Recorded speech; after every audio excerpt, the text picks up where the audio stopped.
This first tape is a tape on Jun Fan Gung Fu, which is the base system for Jeet Kune Do. Jun Fan Gung Fu is an established system of progression, but Jeet Kune Do was Bruce Lee's own personal martial art. It was based on his investigation, his creativity, his research. So in order to go into Jeet Kune Do, we have to understand his investigation, his research, his experiment. But the base system, before we can even get to that stage, is Jun Fan Gung Fu. So this tape here will show you the basics as taught to me by Bruce Lee during the 1964 to 1971 era. And I hope you enjoy it, and I hope this will bring insight into Bruce Lee's system, because it's important that you have the two parts, the basic material that he taught in the Jun Fan Gung Fu, and then to find your own particular Jeet Kune Do, which, as you said before, it can be taught Jeet Kune Do, but it really cannot be standardized because it has to be tailor-made like a coat. Everyone cannot fit into a size 38 coat. Some will fit into a 42, some will fit into a 36. But every man has to tailor the system or the material that you're given. Okay, thank you very much.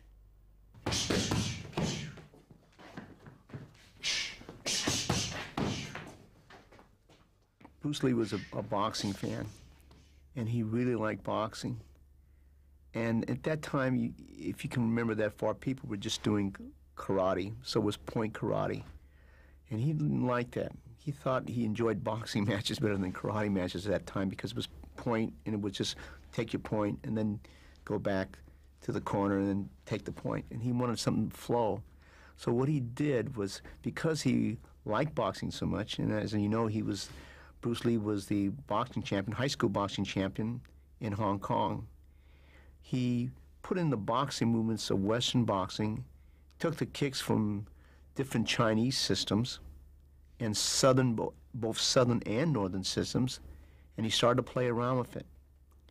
And in the beginning, we wore a lot of armor, like we wore baseball shin guards, we wore body protector, we wore face masks, we wore elbow pads, we wore boxing gloves. We experimented with boxing glove, finger gloves, and nobody was doing it at that time period.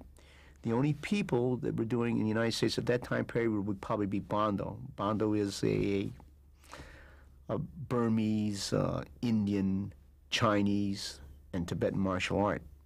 And the JKD people in Bando people at that time were the only one that were doing full contact karate. And this is how it evolved, And then later on, we started taking away the shin guards, we started taking away the body protector, we started taking away the face mask, and then all we used was the boxing headgear. And that became kickboxing. At first, I coined the term Chinese kickboxing. He says, no, just call it Chinese boxing, because Chinese boxing is what he wanted to be called. And then later on, we start using the word Chinese kickboxing and then kickboxing, or Jun Fan kickboxing. The first footwork that I'd like to go over with you is called the step and slide. You step and slide forward, and you step and slide back. Again, if you go forward 3 inches with your foot, you replace it 3 inches. If you go back 3 inches, you replace it. If it's 6 inches, you go forward 6 inches with the real foot. Again, step and slide forward, and step and slide back. Repeat again. Step and slide forward, step and slide back. If I give you this angle over here, step and slide forward, step and slide back. The second footwork is called the slide and step. I'll give you the front view. You slide and step forward, slide and step back. Again, slide and step forward, slide and step back. I'll give you from this side over here, slide and step forward, slide and step back, slide and step forward, slide and step back. Give you the right side again, slide and step forward, slide and step back, slide and step forward, slide and step back. The third footwork that we learn is what's called a push shuffle. This is just like the step and slide, but you push off the rear leg. To go back, you push off the front leg. Rear leg to go forward, front leg to go back. If I give you the side view over here, you're going to push off this foot like you have a sprinter on the starting block. You want to push forward and push back. It's not a step and slide. This is a push, step and slide, push, step and slide back. If I give you the view from this side here again, this is a push, step and slide, a push, step and slide. As opposed to the step and slide, this is a push, step and slide, push, step and slide. Okay, the fourth footwork that we use is called a side step. Side step to the right and side to the left. Side step to the right and then side step to the left. Repeat it again, side step to the right and slide step to the left. If you give it the side view here, side step to the right, side step to the left, side step to the right, side step to the left. If I give you this view over here, please. Slide to the right, slide to the left, slide to the right, slide to the left. Some of the basic ones that we do after that will be called the heel and toe sway. For the side view, I'm going to give you the side view first. You go up on the heel, you go back. So this is called the heel and toe sway. Back, forward, back. If I give you to the front, it's going to look something like this. I'll give you this side over here. Okay, those are the basic footwork. Then you have, if you have a right step, which is this movement here, then a left step, we have a curving to the right. If we curve to the right again, it's going to look something like this, okay, and back. If we curve the left again, this is the left step, as opposed to the curving to the left, curving to the left, curving to the left, curving to the left. The next footwork that I like to go through is called a rock or shuffle. I'll give you the side view. You're just sort of hopping back. If I over-exaggerate, it's like going like this, but what you're going to do is just move back and forth like this. You're up on the balls of your feet, moving forward, back. You're not going to stay here too long, but just something like this. I'll give the front view. It's going to be something like this. Give you this view over here. Okay. Some of the first things we learned was to learn how to fight from a natural position. So we call this a natural position. It could be like this. It could be like this. This is different postures that we learn. And then we drop back into a stance. When we drop back into the Baijong stance, as we refer to, the toe is pointed 45 degrees. This foot is facing the same line. The heel is raised, almost like a boxer. It's a boxing stance. At that time period, he wanted us to go on the right lead. The reason for this was because if the right hand was the strongest hand, he wanted the strongest hand and foot to the front. And since the left hand was weaker, we put it back for more power. Over here in the year 2000, we fight both left lead and we fight right lead. The hand position, we can have the hand position here, hand position here. It doesn't matter, but as long as the hands are moving, when we got in close to the part, we want the hands up. For up in hand position, this is where we want the hands. But it could be like this, it could be like this. It doesn't matter. As long as we recover, it's not really the hand is constantly moving in place. You want to have your hands moving. You don't want them dropping down too much, but just keep it up here and have the position from here. This is both right and left lead. So at that time period in 1960, he wanted everything in a right lead. And about 80% of our training was in the right lead, and there was about 20% of our training at that time period in a left lead. But here in the year of 2000, we go left and right, and I'll let them choose, I'll let my students choose what stance they want to be in, left or right. What I would like to do right now is just go through some basic movements that we do. We like to teach the head slip to the left, head slip to the right, head slip back. When you slip back, slip to the left, slip to the right, you're going to go back and forth. Now this is the bob, which is the combination of a duck, and then a bob and weave to the left, bob and weave to the right. So again, you hit the hand motion for the upper body is back 3 positions, left, right, and back. Bob, bob, bob and weave to the left, bob and weave to the right. After we learn the footworks by ourselves, we then bring in a partner to help us. This is called a mirror image drill. So I'm going to ask Rick Young to come in with Eric Paulson, and we'll show you how this drill works. Okay? If he advances, the person retreats. If he retreats, he advances. If he moves to his right, he moves to his left. This is important. We're just learning how to relate to the opponent in front of us, keeping the same space if possible.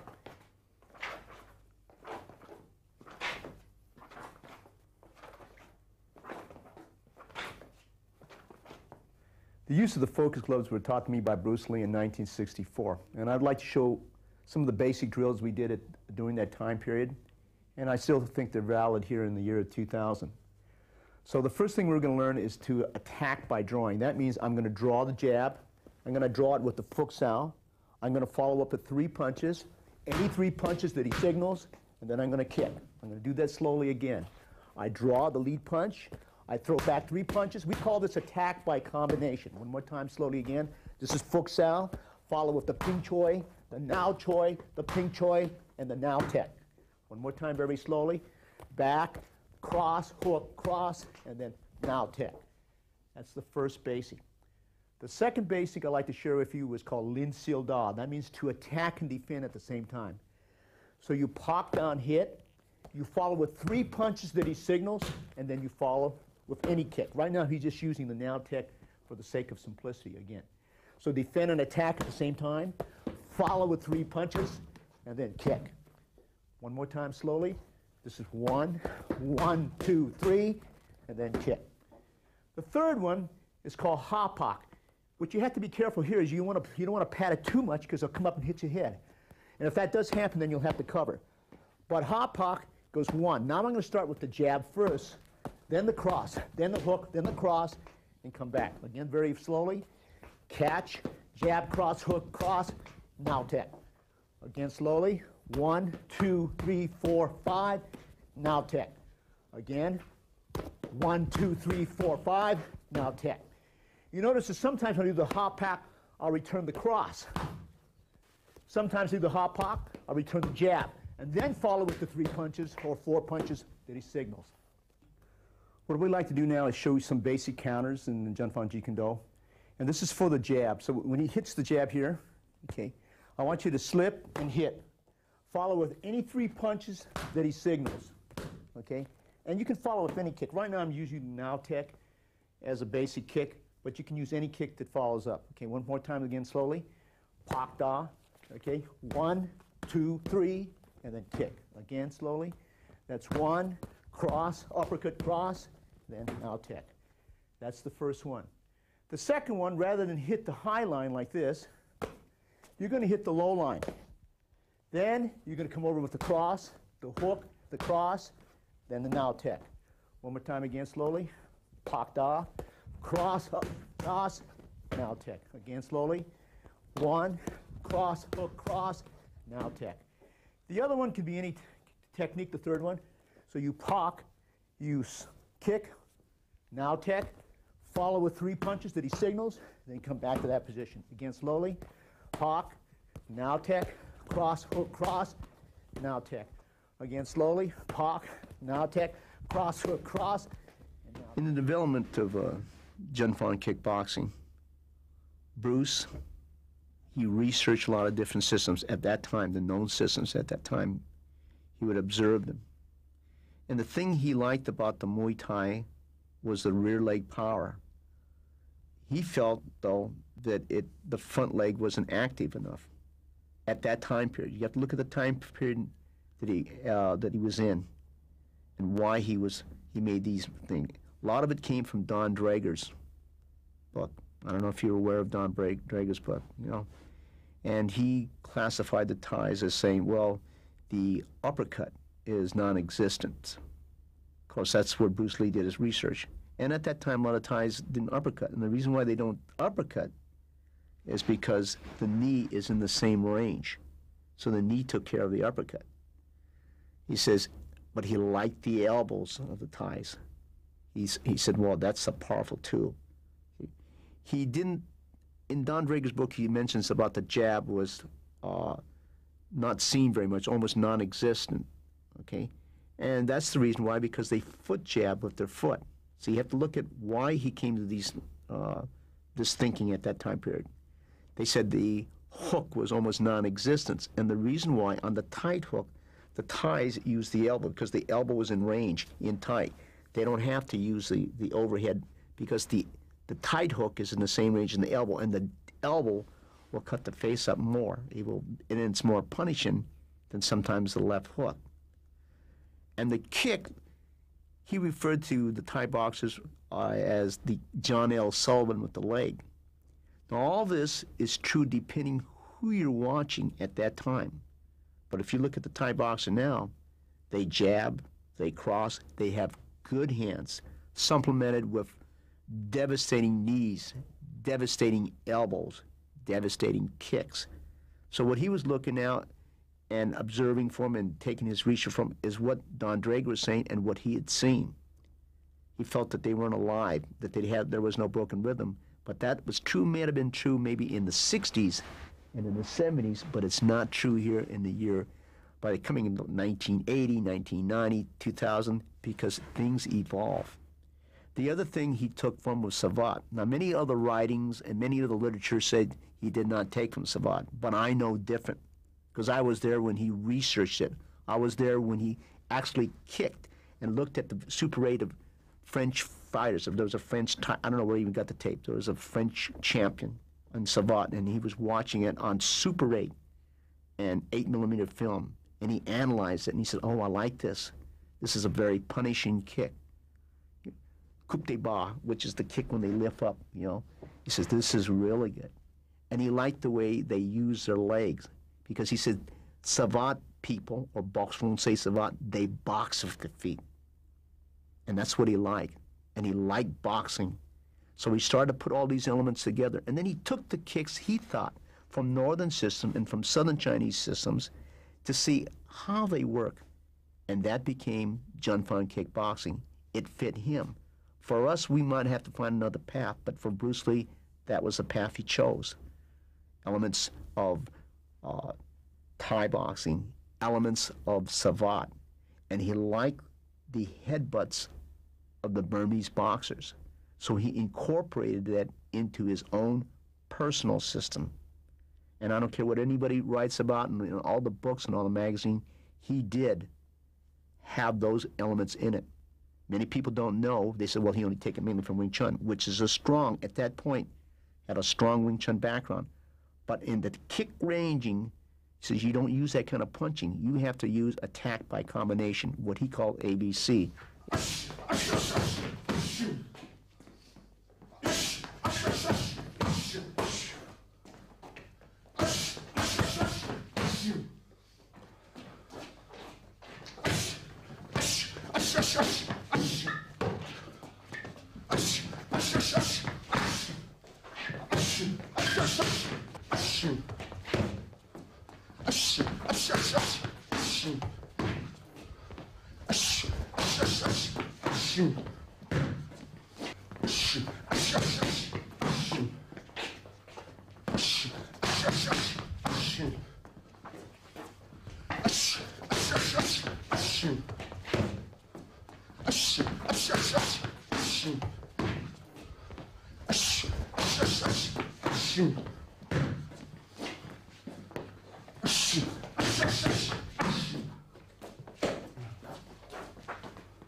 What we like to demonstrate now, the hook counter series. So we're going to start with what we call the 1-3 series.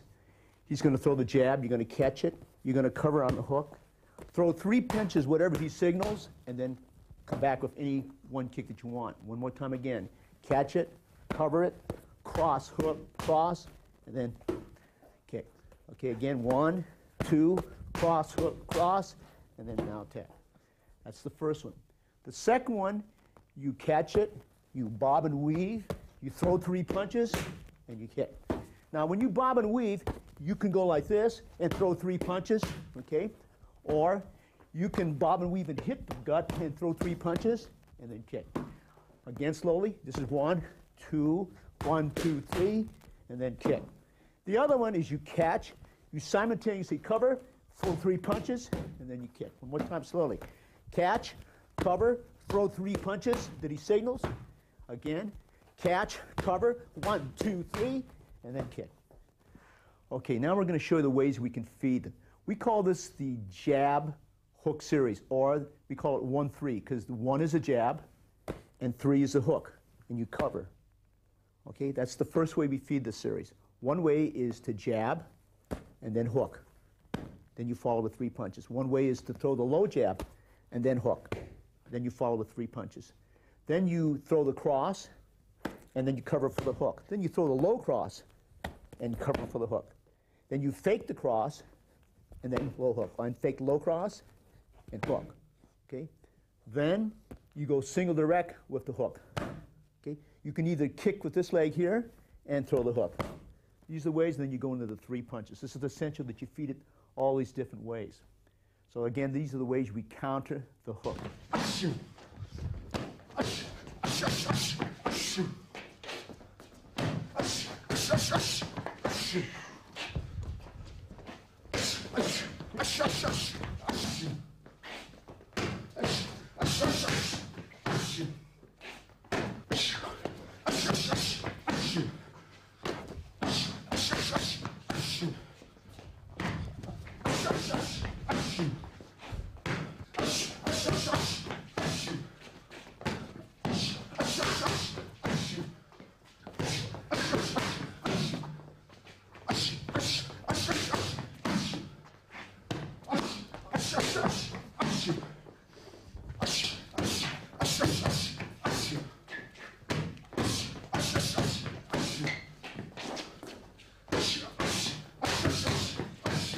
These are the cross counters, and we're going to counter on the second motion. In other words, he's going to throw the high jab, okay, and I'm going to counter the rear hand. Or he'll throw the low jab, and I'll counter the rear hand. Or he'll throw the lead round kick, and he'll throw the rear hand. Or he'll fake the jab, and then throw the rear hand. Or he'll fake the low jab, and throw the rear hand. Or even fake the kick, and throw the rear hand. So I'm going to start off with the very basic, and as I said before, this was taught in a right lead. But through the years, we've gone equally left lead and right lead. So I'm going to explain slowly what's going to happen. When he throws the jab, he's going to throw the cross, and you're going to shoulder roll like this. But as you shoulder roll, you simulate kicking the groin by kicking the inner thigh. I'm going to repeat that again. You simulate kicking the groin by kicking the inner thigh, follow with 3 punches of your choice, and then come back. Again, slow motion, 1, 2, 1, 2, 3, and then back. Again, slowly, catch, shoulder roll, cross, hook, cross, and then kick. Okay, the next one we're going to do is the bob and weave. So you catch this, you're going to bob and weave under. You can throw 2 punches and 1 kick. One more time. So you bob and weave under, hook, cross, and kick. Also, when you bob and weave under, you can hit the gut, hook and cross, and throw the kick. Again, slowly, you hit, hook, cross, and then punch. Okay, the next one, you can do it 3 ways. So anytime you parry on the outside, you can hit low, you can hit high, you can hit on outside of the hand. Those are the 3 ways again. You can parry and hit low and follow with 3 punches. Or 2 punches. You can hit high and follow with 3 punches. Or after that side, you come back, follow with 3 punches or 2 punches, and come back. Very slowly again. 1, 2, follow with 3 punches, back again. Okay, 1, 2, ish, one more time. Let me explain this, why we train this way.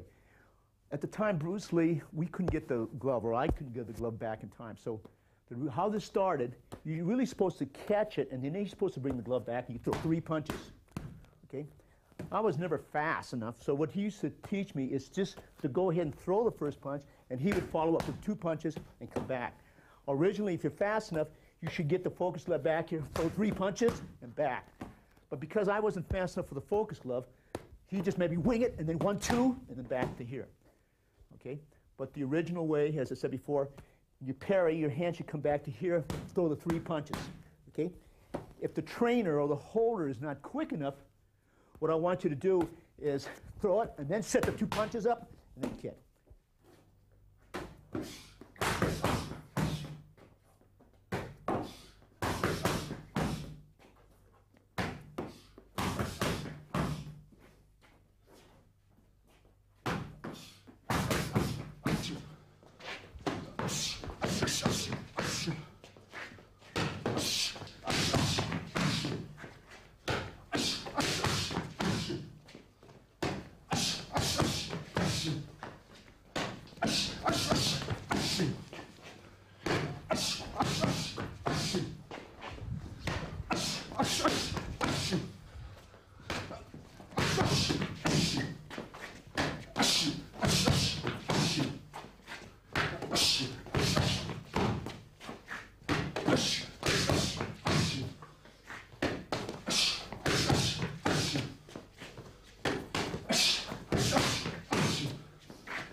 Jun Fan is the base system. It has curriculum in it. It has a definite pattern. Jeet Kune Do really is it stems off of Jun Fan Kung Fu. He wanted you to have the base in Jun Fan Kung Fu. And Jeet Kune Do was really Bruce Lee's personal system. And as I tell people before, it can be taught, but you would be losing it if you started to standardize it, because everyone is individual. Things that Bruce Lee did, and this is what people don't realize, what he did, a lot of people can't do. Like, he could really shell-shock a person with his lead jab. A lot of people can't now. We could score with that. We could put the guy off balance with it. We might even hurt him, but we can't take a man out. He had tremendous power, and we don't have that, you know. He had speed that it flabbergasted me. You know, I was a conference champion in my college, and he used to catch me like I was just in slow motion. It was like a bad dream. I've never met anybody explosive as him. I've never met anybody as fast as him. And there will be people that will surpass him maybe in speed, but maybe in totality, probably not. Because he's a rare individual, and probably when God made him, he threw them all away. Intelligent. A lot of fighters not intelligent, they're just gutsy, but he was gutsy, you know. He knew the direction in which he wanted to do it purposely. He just knew the direction when he was creating this. And it was created for him. But Jun Fan Kung Fu, we have to learn how to take the system and make it for ourselves.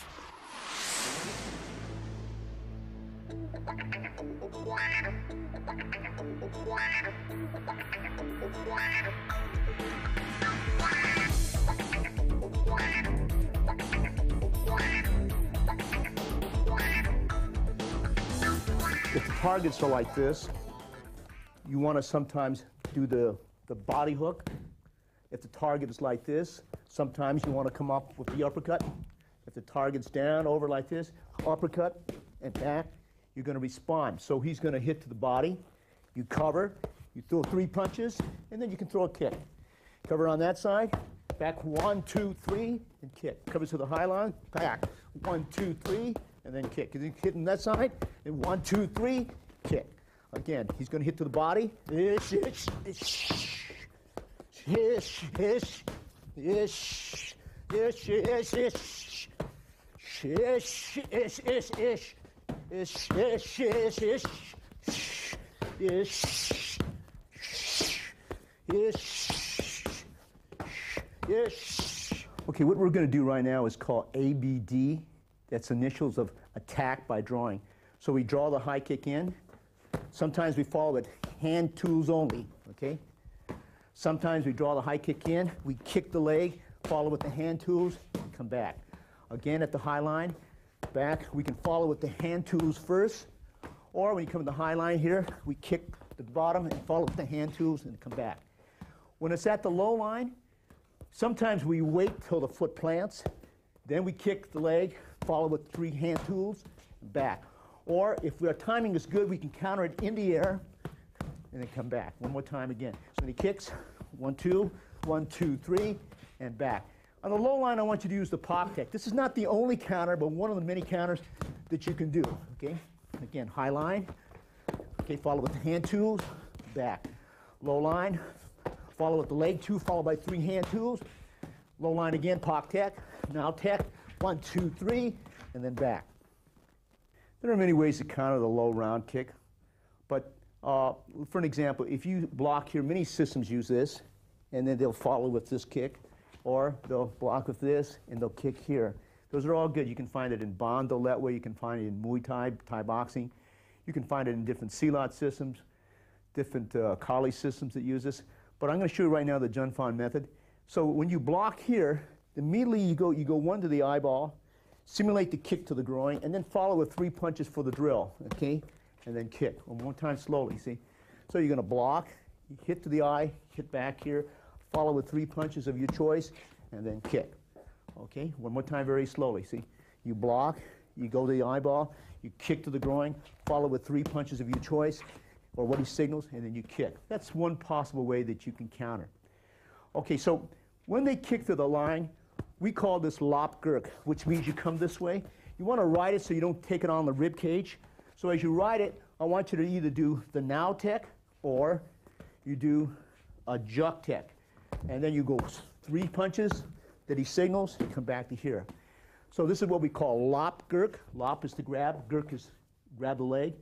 And then we follow with the 3 punches of your choice and back to here. One more time slowly again. Lop gurk, follow with 3 punches and back. On this line over here, all I want you to do is establish the line here, and you're going to cover. But as you cover, I want to make sure that you kick the leg on the bottom. You kick the support leg. One more time, very slowly. You want to move off center, kick the support leg, follow with 3 punches, then come back to position. When he kicks up here, you want to follow with 3 punches of your choice, and then come back to here. What I'm going to show now are the counters to the lead side kick, which we call jug tech. It's important to realize now in the 1960s and the 1950s, side kick was a very important tool. Here in the year 2000, it may not be a very good tool to use because people are used to it. They can grab it, they can go into many different variations. But at that time period, when they side kick, we hop, we fake up here, we kick, and follow with 3 punches, and then we came back. So this is what we call hop. You fake the finger jab up, then you go into the 3 punches, and then you come back. The other way we counter this is what we call now sow. So now sow, we hook it, we kick once to the leg, twice to the leg, follow with 3 punches, and then back up again.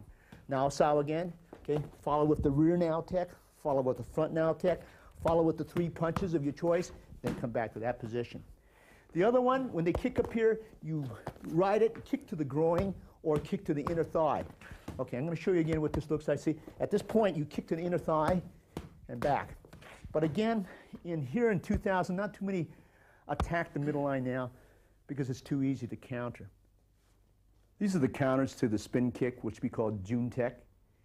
And you'll notice closely, if they could just demonstrate for me, see that this is the first one. You use the dumb tech, or jeet dumb tech, follow with 3 punches of your choice. You can use the opposite leg, follow with 3 punches. The next one is you come in with the knee, what we call sut, and then follow with 3 punches, and then kick. Okay, again, 3 punches. So the holder at the focus level, when he spins, he allows them to counter just to get used to it. Follow with 3 punches, then you kick. Again, countering with the knee again. Then he's going to counter with the cut. Counters again.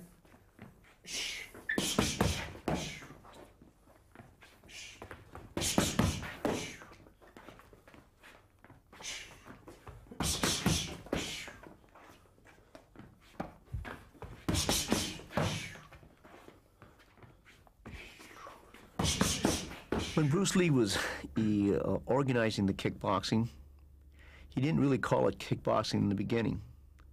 But he says, we're going to learn a kick, and our kicking is going to be like a boxer. At that time, he felt that a lot of systems, they slugged with their foot. He says, you want to fence with your foot. You want to box with your feet like a boxer. You don't want to use it. So almost 80% of his strikes were with the front leg and the front hand, because he felt if you were right-handed, that's your most powerful punch. If you're right-legged, that's most powerful kick. And since the left hand was weaker, he would put the left hand back for more power. And because in boxing he analyzed it that the jab scored so frequently but could not put the person out of commission. It just added up a lot of points. So that's why he put the left hand back for more power, and he felt if you put the strongest hand forward at that time, okay, whether you're right-handed or left-handed, then it's going to be more powerful. And for him, it worked beautifully because he had the power. He worked on it. His 3-inch punch was phenomenal. Very few people, pound for pound, I think he punches. He's like the hardest puncher you would ever meet. You know, he's like a miniature Marciano. You might look at his boxing form and you say, well, that's not maybe the most polished boxing form you see. He would be like a Marciano, a miniature Marciano or a miniature Frazier, you know. And although he admired Muhammad Ali because he liked the left hand to score frequently. That's why sometimes he would drop his lead. Sometimes people say, no, he's dropping his, we're talking about Muhammad Ali, he dropped his lead. And that's what Bruce Lee did. He dropped his right lead because he said the jab coming up is hard to see. And this is some of the reason why he developed it. And his kicking was like fencing and boxing. He wanted to score frequently, to make it very, very sophisticated. The drill here is target recognition and responding to a stimulus. In other words, he used to say to us, do you have to respond like an echo and adapt like a shadow? If you can do this, this is what martial arts is all about. Okay, so we're going to do this very slow, and these are very signals that we used to flash. If we put it here, this is for the jab. Anytime I put it here is for the jab. Anytime I put it with this hand, this is for the cross. Anytime I put my hand like that, that's for the jab cross. Anytime I put it like this is the jab, cross, hook, cross. Anytime I put it like this is the jab, cross, body hook, cross. Anytime I put it like this, cross, uppercut, cross, back. If I put it like this could be left uppercut, right uppercut, hook, and cross. If he reverses it, hook, uppercut, cross, and hook. Okay, this is very, very important. This range here is for Jik Tek. This is for Now Tek. This is for Now Tek. This is for Now Tek at the high line, Night Tek and the low line. At one time period, we used to put it on our inner thigh. We have taken this out because a lot of beginners will miss the leg completely. So what we do now is put it like this. That's the target. See, he's responding. The minute he sees a target, that's what he's going to respond to. We also used to put it like this. Most of us now put it like this so that you get the body position, okay? We also used to put it like this, which we no longer do. We just put it over here like that. So this is what we call Jik Tek, okay? This is a form of a Dum Tek. It's a stomp, okay? It goes right on the thigh, okay? The side kick could be at middle line on that side. The side kick could be a middle line on that side, okay? The low side kick is placed over here, okay? Sometimes we used to wear baseball shin guards over here while we're doing this. Okay, again, his idea is anytime I would put a target out, he would adapt to it. If I put the target like this, now if I put the target in close, he would use the left horizontal elbow, okay? Right horizontal elbow, right down elbow, left down elbow, right upward elbow, left upward elbow. If you use the sut, okay, that's, okay, these are called jang, or the elbow targets. The thing that we change up here is a lot of times in the elbow, we were taught to put the hand here while we elbow. Because of our influence and exposure to Muay Thai and Bandoletwe and to Kali, we put the hand here. Because when he elbows here, see, right, and I elbow back, he's going to run into it.